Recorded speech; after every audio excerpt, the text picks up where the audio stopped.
जांच किया जाएगा। कर्नल सोढी जी, क्या लगता है क्या फैसला निकलकर सामने आएगा? और ये भी बताया जा रहा है कि उनको मौत की सजा भी सुनाई जा सकती है। अच्छा जी, बिल्कुल। देखिए, ये जो आज कार्रवाई होनी है शेख हसीना पे, इसका जो नतीजा है वो तो सारे जानते हैं कि कोई ना कोई बड़ी सजा दी जाएगी शेख हसीना को, ताकि शेख हसीना कभी भी बांग्लादेश में ना वापस आ सकें और ना ही वो वहां पे कभी चुनाव को कंटेस्ट कर सकें। तो पूरी ये एक डॉक्टर्ड एक वहां पे ये हियरिंग होने वाली है जिसकी सजा सबको पता है।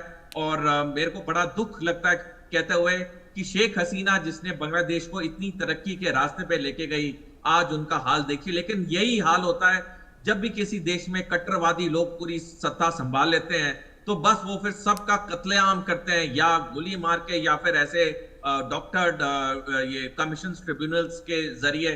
तो डेफिनेटली ये बांग्लादेश के लिए तो ये अच्छी बात नहीं है। लेकिन सबसे बुरी बात यह है कि एक इंटरनेशनल हस्ती होने के बावजूद शेख हसीना की मदद के लिए ना अमेरिका आया है, ना चीन आया है, जो बड़े बड़े देश अपने आप को महाशक्तियां कहते हैं।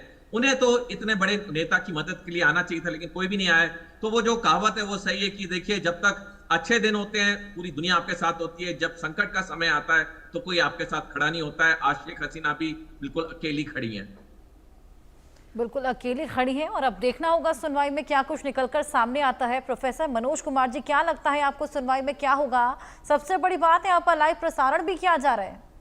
देखिए, अभी सोढी साहब ने जो बात कही बिल्कुल सही कही, क्योंकि आज जो विश्व के जितने जो पावरफुल नेशंस हैं, जब बांग्लादेश ग्रोथ कर रहा था तो सबने उसके साथ ट्रेड किया।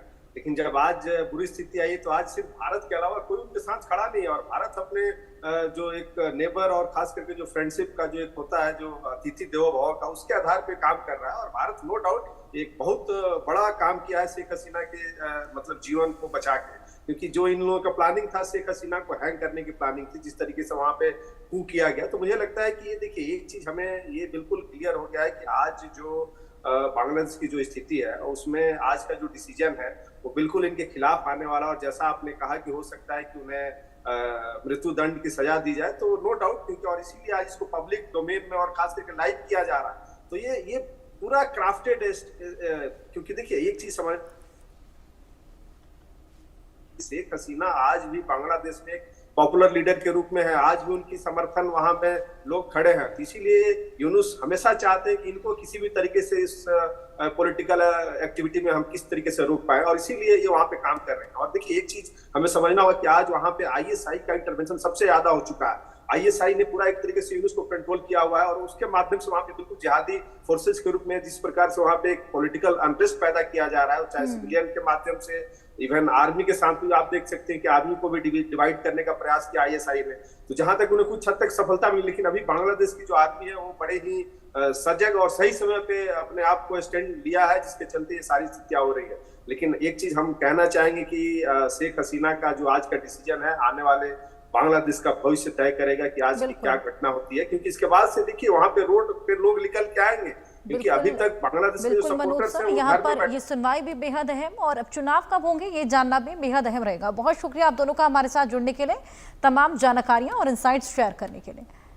आगे बढ़ेंगे। दिल्ली में जंगपुरा के मद्रासी कैंप पर बुलडोजर गरजा है, इसके बारे में आपको अपडेट्स देंगे, लेकिन फिलहाल वक्त एक ब्रेक का। जब 3 साल के अक्षर को